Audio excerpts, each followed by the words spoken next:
everyone, and welcome to the Media Center at the 2025 HSBC Women's World Championship. I'm joined here by 2025 champion Lydia Ko. I'll ask a couple questions and open it up here. Lydia, this is your 23rd LPGA Tour victory. Can you just describe what this week at the HSBC Women's World Championship meant to you?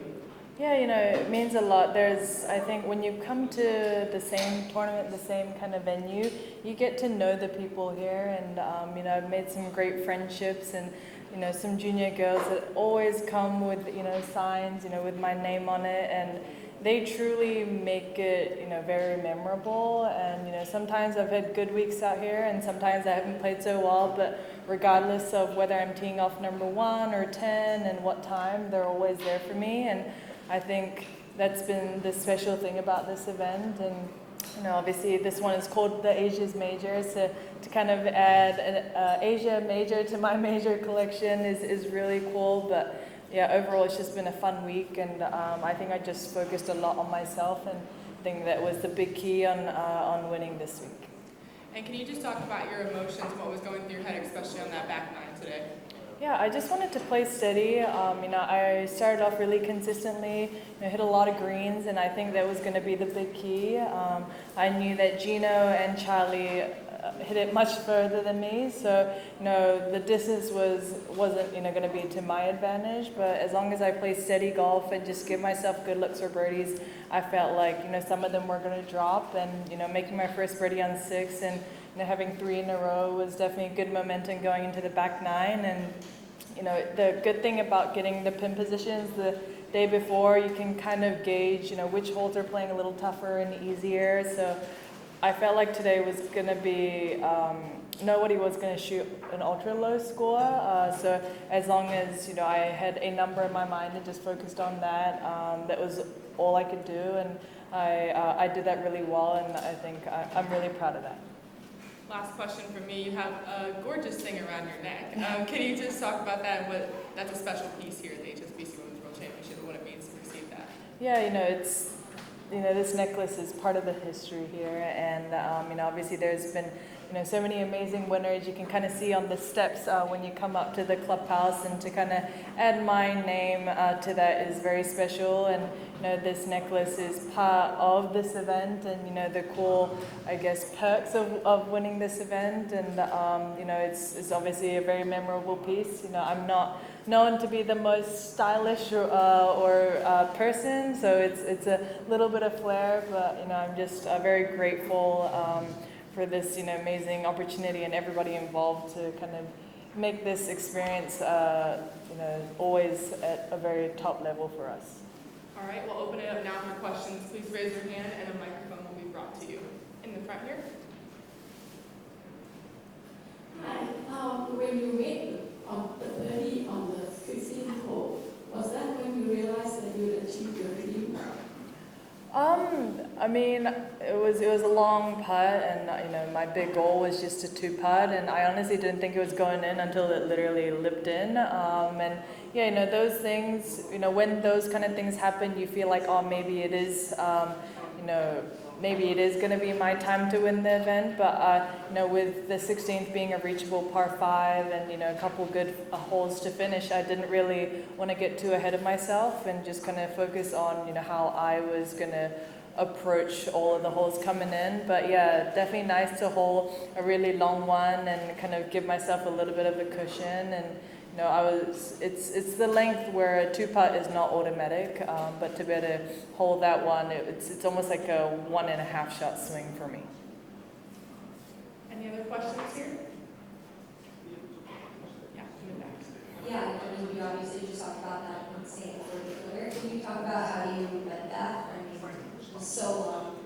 Yeah, I actually hit that putt a few times, a similar putt a few times in the practice round, and I remember I hit it short, then long, then short, then long compared to where the disc was, and I just kind of walked off the green and I was like, oh, I hope I don't have that, in the tournament round. And I hit it there, and I was scratching my head a little bit, but I was like, I somewhat did practice this putt, and I knew it was going to be right to left, so I hit it, and I knew that it was going to be, decent speed, and I wasn't probably going to have a really long comebacker.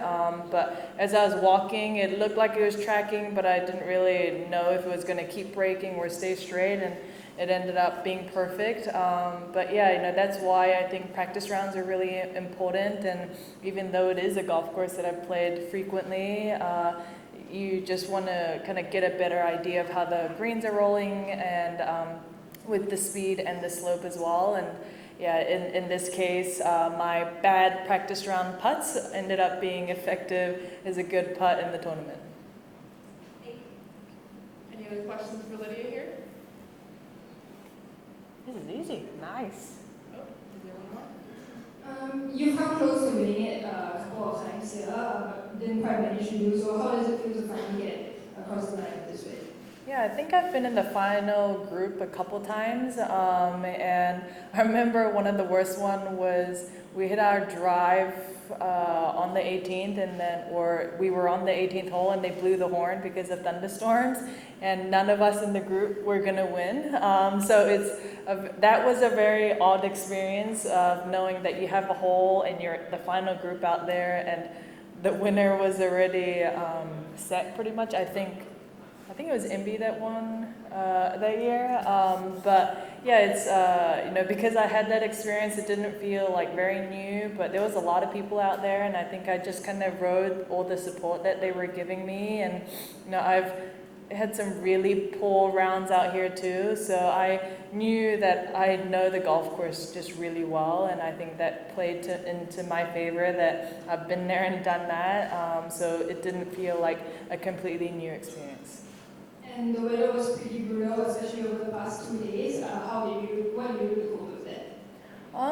Honestly, the wind was a little bit stronger than we've had in the past few years. So it's hot, don't get me wrong, but I've been here where it's been hotter. So the wind obviously made it a little tougher for us to play, but cooler, physically. And when you're coming over to play these events in Thailand or Singapore, you're expecting it to be pretty warm. So just making sure that I'm energized and conserving my energy is really important. And I kind of kept my practices really short and sharp, just kind of did what I need to and just get out of there. And I think that's such a big key around these tournaments, because it can be really draining. Right, Michelle? Thanks. A lot of the players have been talking about condition of the courts and how it's pristine and perfect. Can you talk a little bit about how you found the course conditions? Yeah, it's honestly one of the most consistent courses that we play in regards to the conditions. The greens tend to get firmer throughout the week just because of the heat and the wind, but the course is always in immaculate conditions. It's been that way since we've played both courses, so you kind of know what to get here, and it's not like you come and you're not sure if you're going to have firmer greens or softer muddy fairways. So it's really consistent. So in that sense, it's kind of easier to prepare because you've already played it in very similar conditions. And the greenskeepers and the whole team here do an amazing job. We're practicing in the morning, warming up, and you see all of them, in their mowing carts and just driving by, and it doesn't take just a handful of people to make the course in this kind of conditions. It's the whole team and what they do throughout the year to make it look good for this 1 week. And I would guess that if I came here 6 weeks or 6 months later, the course is probably going to be very similar to this. So, as players, we're grateful to be able to play these, championship-style golf courses at very good conditions.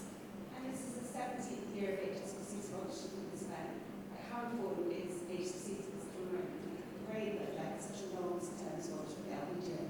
Yeah, some partnerships come and go, that's the reality of things, but, HSBC has been one of our longest partnerships, and we're obviously very grateful of their support and their belief in women's golf. And every year they keep trying to elevate it, whether it's the people that are playing the drums to, a cool experience for the fans, and having things like the summit, the talk that like Shen was involved, I think they kind of change it up a bit, and that's why it's such a great experience for everybody that's involved. And as a tour, we're very lucky to have somebody like them support us, not only for 1 year, 2 year, but for 17 years. And I believe that this is a partnership that's going to go for a really long time. And I'm obviously thankful to Kiju, that's currently representing HSBC, and hopefully whoever it is are still have the belief in us. And I'm excited to see it, even when my time is over, to see it on TV and see this event here in Singapore. Any more for Lydia? Okay. You might need to switch it on. Hi Lydia, congrats on the win today. You looked really relaxed out there on the course. Was that what you're feeling in the inside? Yeah, obviously I was nervous. I wanted to play good golf, but I've played with Charlie and Gino quite a bit, over these past couple years, and they are some of my favorite players to play with. I'm impressed just by watching them, and I knew that it was a great pairing, and it was just going to be a fun day out there. All three of our games are very different, so it was important for me to not get too pulled into what they were doing and their decision making. So just kind of focus on my strategy and the course management that I'd set early in the week, and I think I did that really well. But yeah, it's nerve-wracking, but it's also exciting, and it's not every week we get to be in this kind of position. And obviously our goal is to be in contention more and more often, and I think the more times you do that, it's obviously going to happen at some point. So yeah, to kind of have a win this early in the season is great, but it was just a really good pairing, so I knew that I was going to have a fun day, and there was going to be a lot of good golf regardless of what, whether I was going to win or not. All right. Oh, is there one more question over there?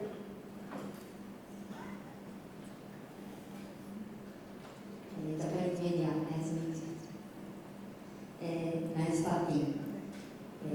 What is your routine when putting? My putting routine, I feel like it's pretty simple and repetitive. I think the biggest key for my putting routine and the setup is kind of putting my left arm down. My tendency is for my left shoulder to get open at setup, so when I kind of drop that left arm down, it squares my shoulders, and that's when I stroke it a little bit more naturally on my arc. So that was meant to be like a practice thing that I started with my putting coach, Chris, but I thought might as well just incorporate it in my actual routine. So I've just been doing that, and I think, that's kind of the start of my grip, and then from there I just kind of commit to it. So yeah, it's simple, but that is probably the most important part. Thank you. All right. Thank you very much, Lydia. Thank you. I thought I had like a mic on for a second, because it's like I'm not used to it. Yeah. Lydia,